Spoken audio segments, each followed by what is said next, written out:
Hi, ഇന്ന് നമുക്ക് Malabar special beef biryani ഉണ്ടാക്കിയാലോ. ഒരുപാട് മസാലപ്പൊടി ഒന്നും ചേർക്കാതെ ഗരം മസാല മാത്രം ചേർത്താണ് നമ്മൾ മലബാർ സ്റ്റൈൽ ബിരിയാണി ഉണ്ടാക്കണേ. ഫസ്റ്റ് 3 സവാള നമുക്ക് ഫ്രൈ ചെയ്ത് മാറ്റി വെക്കാം. ആ ഓയിലിലാണ് നമ്മൾ ബാക്കി മസാല ഉണ്ടാക്കണേ. ഓയിലിൽ 2 തക്കാളി ഇട്ട് നല്ലോണം കുക്ക് ചെയ്തെടുക്കാം. ഇതിലേക്ക് ഇഞ്ചിയും വെളുത്തുള്ളിയും പച്ചമുളകും ചതച്ചത് ചേർത്ത് കൊടുക്കാം. ഇതിൻ്റെ പച്ചമണം മാറുമ്പോൾ നമുക്ക് കറിവേപ്പിലയും പുതിനയിലയും മല്ലിയിലയും കൂടെ ചേർത്ത് മിക്സ് ചെയ്യാം. ഇതിലേക്ക് ഫ്രൈ ചെയ്ത സവാളയും കൂടെ ചേർത്ത് കൊടുക്കാം. കുറച്ച് സവാള ഞാൻ ഗാർണിഷ് ചെയ്യാൻ വേണ്ടി മാറ്റി വെച്ചിട്ടുണ്ട്. ഇനി 3 ടേബിൾ സ്പൂൺ തൈരൂടെ ചേർത്ത് നമുക്ക് മിക്സ് ചെയ്ത് കൊടുക്കാം.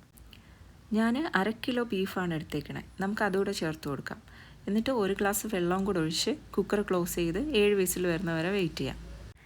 ഇനി റൈസ് ഉണ്ടാക്കാനായിട്ട് നമുക്ക് 2 ടേബിൾ സ്പൂൺ നെയ്യ് ഒഴിച്ച് കൊടുക്കാം. അതിലേക്ക് സ്പൈസസ് എല്ലാം ഇട്ട് കൊടുക്കാം. ഒരു സവാളയും കൂടെ ചേർത്ത് സോട്ട് ചെയ്തെടുക്കാം. നമുക്ക് റൈസ് വൈറ്റ് കളർ തന്നെ വേണ്ടതുകൊണ്ട് സവാള ബ്രൗൺ കളർ ആവാൻ പാടില്ല കേട്ടോ.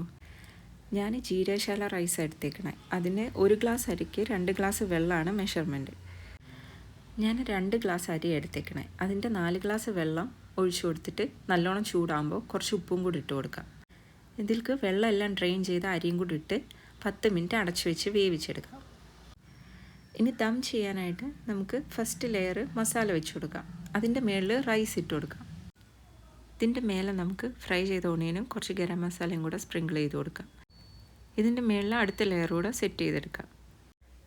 ആവി മേലേക്ക് വരാൻ വേണ്ടിയിട്ട് നമുക്ക് നടുക്കൊരു ഹോൾ ഇട്ട് കൊടുക്കാം. എന്നിട്ട് അടച്ചു വെച്ചിട്ട് 15 മിനിറ്റ് ദം ചെയ്തെടുക്കാം. ദം ചെയ്തിട്ട് തീ ഓഫ് ചെയ്ത് ഒരു 30 മിനിറ്റ് അങ്ങനെ തന്നെ വയ്ക്കണം. അത് കഴിഞ്ഞിട്ടേ നമ്മൾ ഓപ്പൺ ചെയ്ത് കഴിക്കാവുള്ളൂ. എന്നാലേ അതിൻ്റെ ഫ്ലേവർ എല്ലാം റൈസിലേക്ക് ഇറങ്ങുള്ളൂ. ഈ ബിരിയാണിക്ക് നമ്മൾ കല്യാണ വീട്ടിൽ നിന്നൊക്കെ കഴിക്കണ ബിരിയാണീൻ്റെ ഒരു ടേസ്റ്റാണ്. റെസിപ്പി ഇഷ്ടപ്പെട്ടാൽ ട്രൈ ചെയ്ത് നോക്കിയിട്ട് കമൻറ്റ് ചെയ്യണേ. അപ്പോൾ ഓക്കെ, ബൈ.